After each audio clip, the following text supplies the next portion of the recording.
आप देख रहे हैं अपना बिहार और आपके साथ मैं हूं विवेक। सबसे पहले खबर है गोपालगंज से, जहां एक मजदूर की बेरहमी से पिटाई का वीडियो सामने आया है। सोशल मीडिया पर इस वीडियो को पूर्व सांसद काली प्रसाद पांडे ने जारी किया है और इस वीडियो की जांच कराकर पुलिस से सख्त कार्रवाई की मांग की है। गोपालगंज के एक चीनी मिल का एक वीडियो है और जिसमें कपड़े से जेंटलमैन दिख रहा ये बेरहम इंसान लाठी से मजदूर की पिटाई कर रहा है। दर्द से मजदूर कराह रहा है, लेकिन इस पत्थर दिल इंसान को कोई फर्क नहीं पड़ता।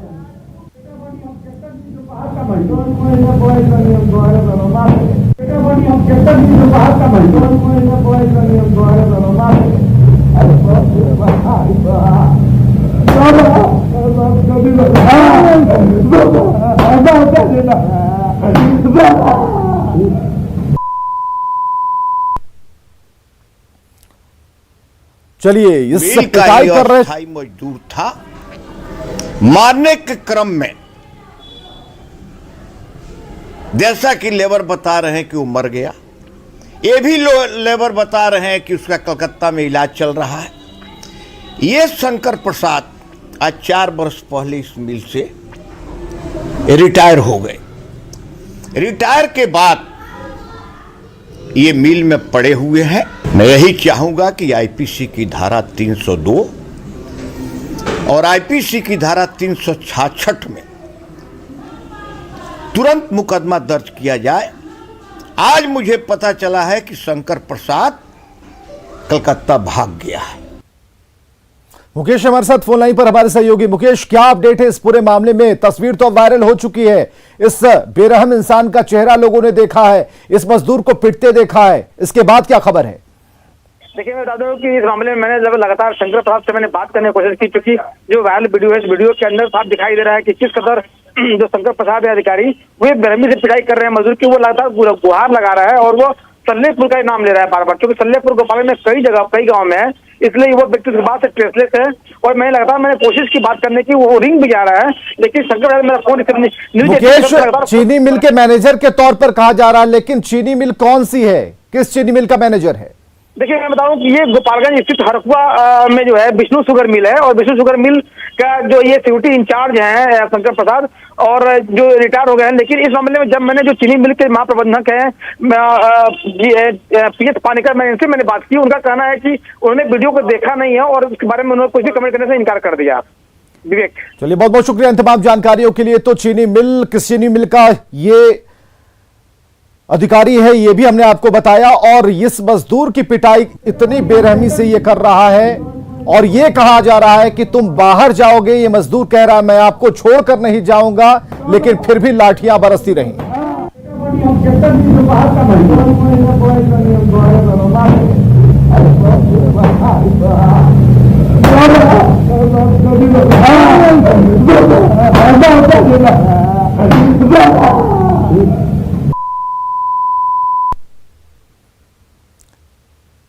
तो तस्वीर में दिख रहा ये शख्स शंकर प्रसाद है, चीनी मिल में सुरक्षा अधिकारी था। जिस चीनी मिल के बारे में बात की जा रही है उसका नाम पता अब जगजाहिर है। हालांकि हमारे सहयोगी लगातार इस शंकर प्रसाद से बातचीत करने की कोशिश कर रहे हैं। इस वीडियो के वायरल होने के बाद अब इसकी तलाश तेज हो गई है। इस मजदूर को ढूंढा जा रहा है, क्योंकि कई मजदूर ऐसे हैं जिनका यह कहना है, जैसा कि पूर्व सांसद कह रहे थे, कि ये मर चुका है, लेकिन कुछ लोगों ने यह कहा कि ये कोलकाता में कहीं अपना इलाज करवा रहा है।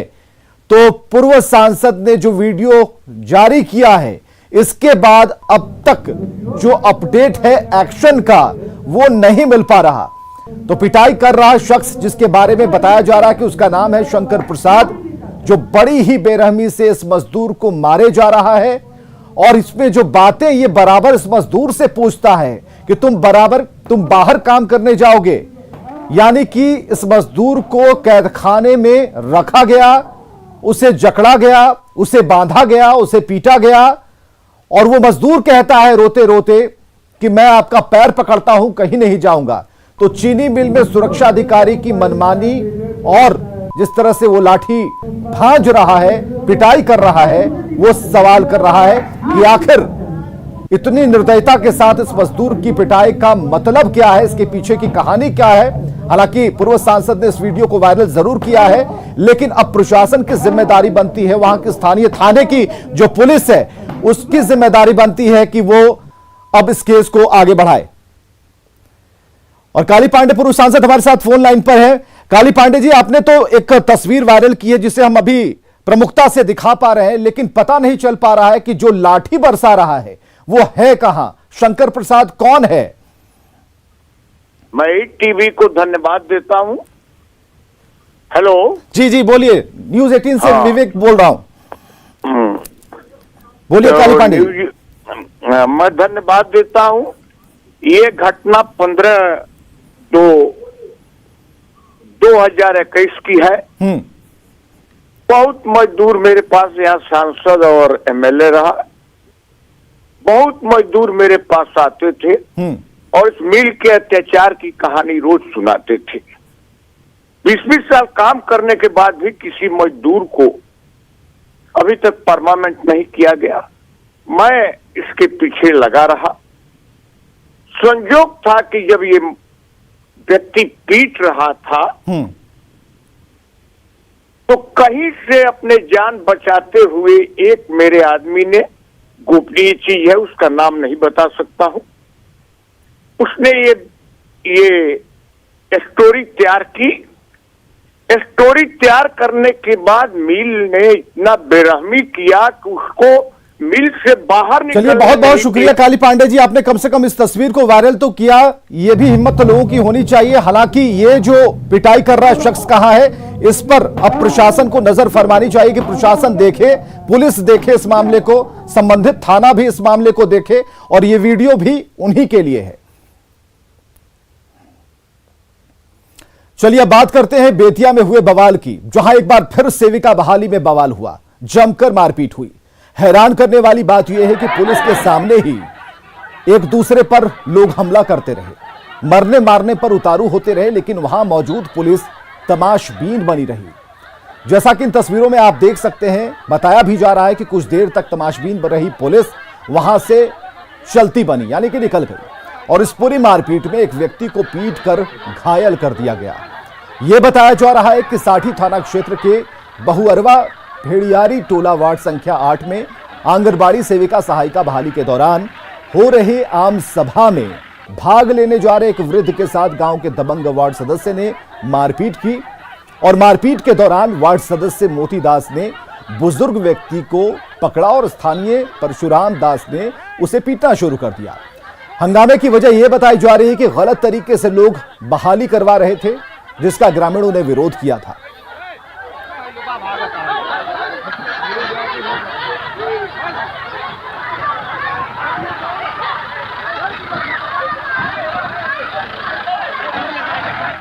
नंबर वार्ड में आंगनबाड़ी का आज बहाली हो रहा था, उसमें आम सभा हो रहा था, उसमें हम लोग गए थे। उसमें वो अलीगल लोग कर रहे थे अपना काम, उसमें हम लोग कहे कि अलीगल नहीं होगा। उसके चलते वो उसी समूह का एसी का सीट बनाकर, एसी का वार्ड है, वो अपना जाति पक्षपात किया। इस पर हम लोग बोले कुछ, उसके बाद मारपीट करना शुरू कर। चलिए आगे बढ़ते हैं खबरों में। पूर्व मंत्री जय कुमार सिंह की बात करते हैं, जो सरकारी बंगला जबरन खाली कराने का आदेश जारी किया गया है। भवन निर्माण विभाग ने पटना जिला प्रशासन को यह आदेश दिया है। हालांकि आदेश जारी होते ही जय कुमार सिंह ने बंगला खाली करना शुरू कर दिया है। मंत्री ने अपनी तरफ से सफाई दी है कि उन्होंने भवन निर्माण विभाग से 1 महीने की मोहलत मांगी थी और वे पहले ही विभाग को बंगला हैंडओवर कर चुके हैं।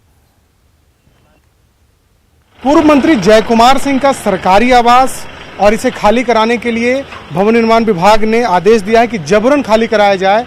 हालांकि मंत्री जी के द्वारा आवास खाली करने की प्रक्रिया शुरू हो चुकी है और यहां से सामान भी जा रहा है, लेकिन सत्ताधारी दल के नेता हैं, पूर्व मंत्री हैं, उसके बावजूद पटना डीएम को जबरन आवास खाली कराने के लिए भवन निर्माण विभाग ने पत्र लिखा है और लिखा है कि मजिस्ट्रेट की तैनाती करके और पुलिस बल की तैनाती करके जबरन इस आवास को खाली कराया जाए। हमारे साथ जय कुमार सिंह भी मौजूद हैं।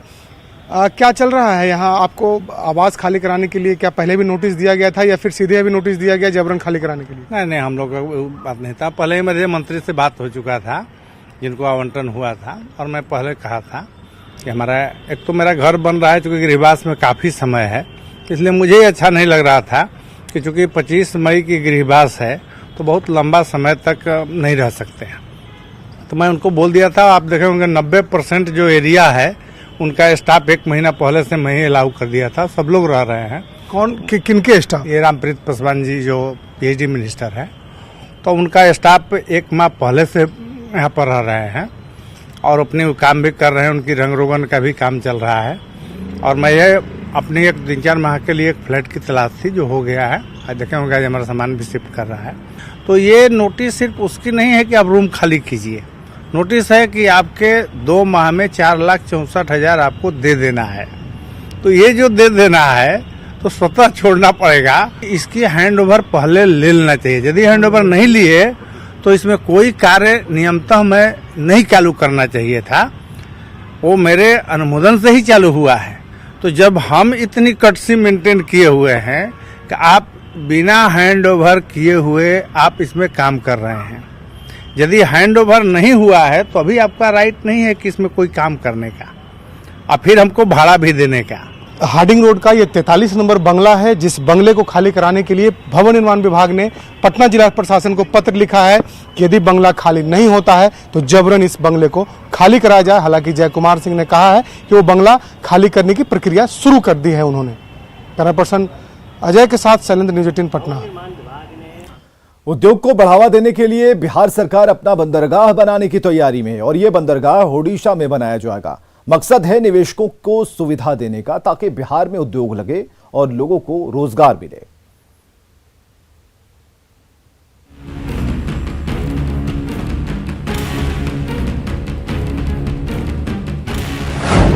ओडिशा में बनेगा बिहार का बंदरगाह, लगेंगे उद्योग, मिलेगा रोजगार। बिहार में कैसे उद्योगों को बढ़ावा मिले, निवेशकों को कैसे फायदा पहुंचाया जाए और कैसे लोगों को रोजगार मुहैया कराई जाए, इसके लिए नीतीश सरकार ने बड़ा फैसला लिया है। बिहार सरकार ओडिशा में सी पोर्ट बनाने की तैयारी कर रही है। नए उद्योगपति आएंगे। अभी जैसे मान लीजिए कि आपको बेतिया में जो प्रोडक्शन हो रहा है, एक्सपोर्ट हो रहा है, रक्सौल का चावल जो है, रामगढ़वा का वो एक्सपोर्ट हो रहा है, ऐसे कई आइटम है जो एक्सपोर्ट हो रहे हैं। तो ये एक्सपोर्ट एक करने के लिए वो जो उद्योगपति है उसको दूसरे पोर्ट पर जाना पड़ता है, फिर उसको आने जाने में बहुत कठिनाई हो रही है। तो सरकार ऐसी नीति बना रही है कि अपना पोर्ट के, सी पोर्ट के माध्यम से हम उद्योगपति को सुविधा देंगे और उसको पोर्ट तक पहुंचाने का हम व्यवस्था करेंगे। सरकार का मकसद है कि निवेशकों को अगर सुविधाएं मुहैया कराई जाए तो राज्य के अंदर निवेश आएगा और राज्य के विकास की गति को रफ्तार मिलेगी। चूंकि ओडिशा बिहार से नजदीक है, लिहाजा कम खर्च में ज्यादा सुविधाएं मिलेंगी। उड़ीसा में लगने से 3 प्रकार का फायदा होगा। एक फायदा यह है कि यह हमारा जो झारखंड, जो हमारा पुराना अपना जो राज्य है, उससे सटा हुआ उड़ीसा का बॉर्डर है और वहाँ से झारखंड से और आपको बिहार आने का एकदम 4 लाइन सरल रोड है। और हमारा जो गया है सो गया के सटे हुए वह झारखंड है और झारखंड के सटे हुए उड़ीसा है। तो हमारा जो राज्य की अंतिम सीमा जो गया है वह इसमें लाभान्वित होगा। दरअसल 20 लाख रोजगार देने का सरकार का वादा है। सरकार अपने वादे को पूरा करने के लिए संकल्पित है। ऐसे में ओडिशा में बनने वाला बंदरगाह बिहार के विकास में मील का पत्थर साबित होगा। पटना से न्यूज़ 18 के लिए आनंद अमृतराज की रिपोर्ट। हर घर को नल का जल बिहार सरकार का ड्रीम प्रोजेक्ट है, लेकिन आए दिन इस योजना में धांधली की शिकायतें आ रही हैं। गोपालगंज में भी ऐसा ही मामला सामने आया कि जब नल जल योजना से बनी टंकी में पानी भरा गया तो टंकी फटकर धड़ाम हो गई।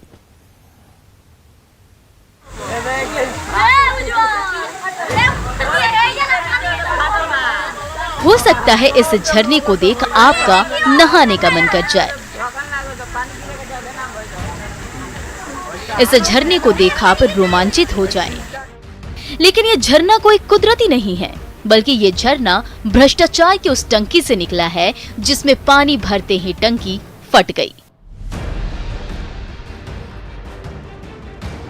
गोपालगंज के कुचायकोट के बलिवन सागर पंचायत वार्ड नंबर 11 में नल जल योजना के तहत ये टंकी लगाई गई थी।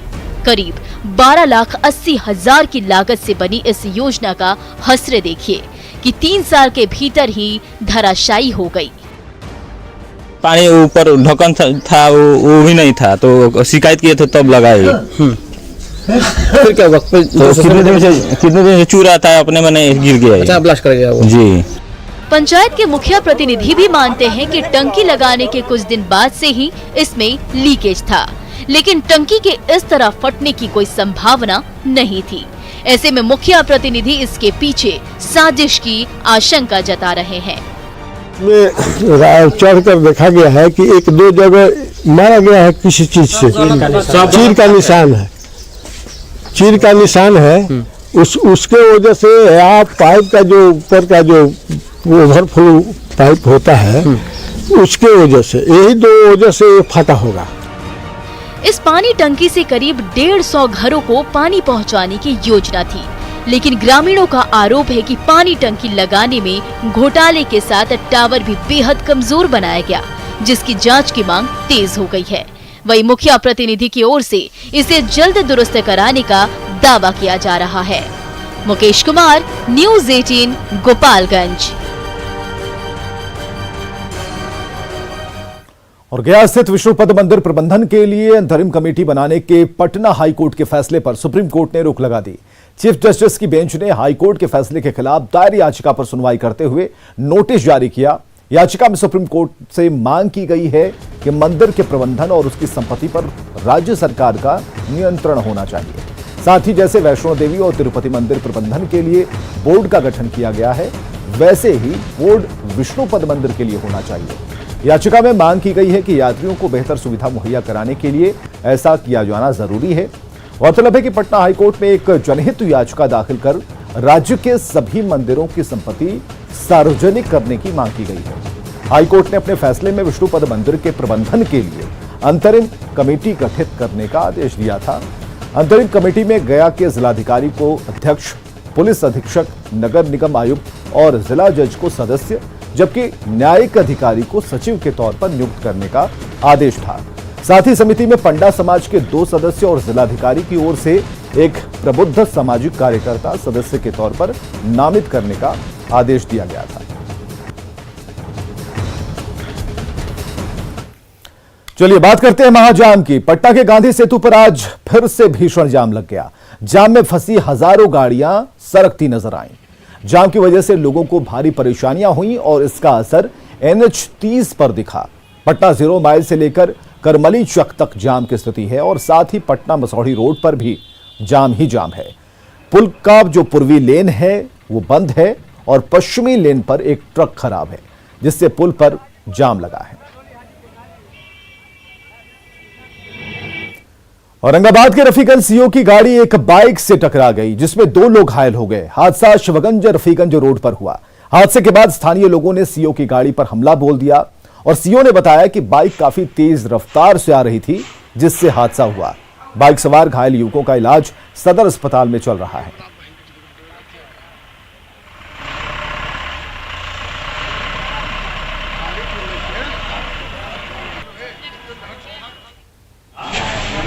और उधर से हमारी गाड़ी भी आ रही थी, उसी में वो अचानक जो है बीच में आ गया। हालांकि गाड़ी बहुत ही स्लो था हमारा गाड़ी, उसको बहुत बचाने का प्रयास किया, लेकिन बाएं साइड में उसको बहुत तेजी से था तो टकरा गया। जमुई की बहादुर बेटी रेणु के लिए मार्शल आर्ट जिंदगी है, जिसे वो शिद्दत से जीती हैं। वहीं उनकी पहचान बन गई है और कई प्रतियोगिताएं जीतने के बाद अब वो गांव की लड़कियों को मार्शल आर्ट की ट्रेनिंग दे रही हैं।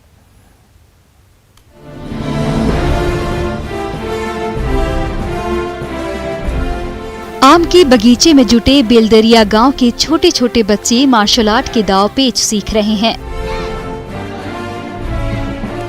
ये कला शरीर को फिट तो बनाती ही है, मुश्किल घड़ी में सेल्फ डिफेंस के काम भी आती है। जमुई की बहादुर बेटी रेणु कुमारी ने सेल्फ डिफेंस के मकसद से ही कभी मार्शल आर्ट का दांव पेच सीखना शुरू किया था। जैसे जैसे उसे मार्शल आर्ट में महारत हासिल होती चली गई, वैसे वैसे उसकी दिलचस्पी इस प्राचीन युद्ध कला के प्रति बढ़ती चली गई। मार्शल आर्ट के उसी दांव पेच के जरिए रेणु ने देश भर की कई प्रतियोगिताओं में मेडल्स और खिताब की झड़ी लगा दी। अब वो अपने गांव के बच्चों को भी मार्शल आर्ट सिखाकर सेल्फ डिफेंस के साथ साथ करियर बनाने के लिए भी प्रेरित कर रही हैं। तो हमें लगा ऐसा कि अगर हमारी भी प्रैक्टिस हो जाएगी और ये लोग भी कुछ सीख लेंगे जिससे कि आगे बढ़ सकते हैं। इस हरे भरे बगीचों के बीच लगने वाली रेणु की क्लास में हर दिन मार्शल आर्ट सीखने के लिए गांव के बच्चों की तादाद बढ़ती जा रही है। तो इसी दांव पेच के जरिए पहचान बनाने की चाहत रखने वाली होनहार बेटी रेणु अपने गांव में बदलाव की ऐसी बयार लेकर आई जो हर किसी को प्रभावित कर रहा है। अब मदद तो करना इनका है, प्रयास करना, सीखना, सिखाने से सीखने इसका काम है। हम लोग का उत्थान हो। जमुई की इस होनहार बेटी ने अपने दम पर ऐसा कमाल कर दिखाया है कि आज बेलदरिया गांव का बच्चा बच्चा कराटे से लेकर ताइक्वांडो के एक एक दांव पेच में माहिर हो चुका है। केसी कुंदन, न्यूज़ 18 जमुई।